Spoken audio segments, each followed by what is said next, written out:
Welcome back to the Meltdown. So today's tip is going to be about oxyfuel cutting.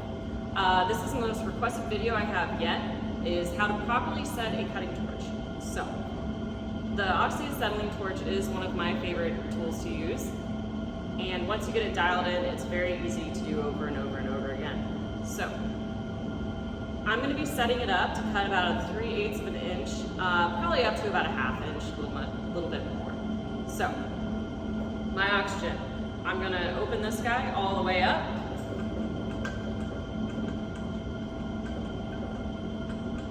With my acetylene or my fuel, I'm going to do one full turn. The purpose of doing it one full turn is so that if something happens and it's an emergency situation, you can turn the bottle off quickly. So, now I'm going to come around and I'm going to adjust my low pressure regulator. I'm going to put my oxygen at 40. And my fuel, or my acetylene, I'm going to go ahead and put it at 9. Alright, so now we're ready to go ahead and set the torch flame itself. I'm going to have my striker, make sure that it in fact is lighting. I also have my safety sunglasses on. Now, when you do this, hopefully I'll get it on the first try, however, it is common for me not to.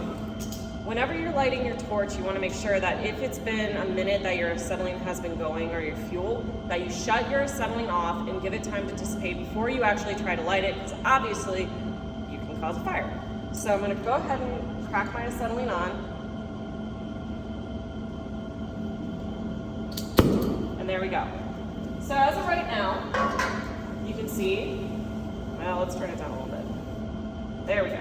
So you see all the unburned carbon coming off.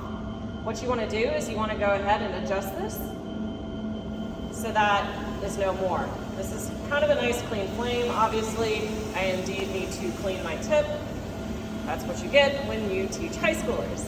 So now what I'm going to do is I'm going to go ahead and I'm going to introduce my oxygen. Nice and slow, and I'm going to be paying attention to the blue cone that's going to appear right at the tip. Turn it to the side.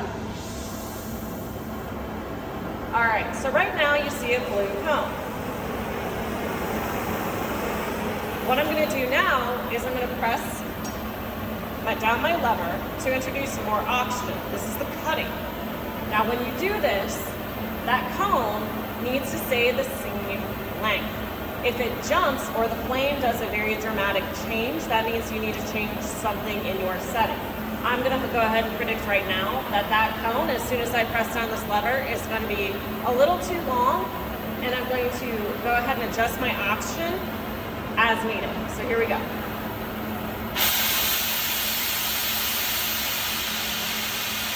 About right there. It's got that nice hissing sound to it. And that's it. Now, when you go to turn it off, you just do the reverse. Just like that. And that is the easy way to do it. Now, this is off, however, I still have pressure in my line. So what I'll do is shut off my acetylene and shut off my oxygen. Now, before I go ahead and take pressure off of my low pressure regulator, I want to make sure that I bleed my lines. If you unscrew this before bleeding your lines, this will stay registered. So I watch it fall.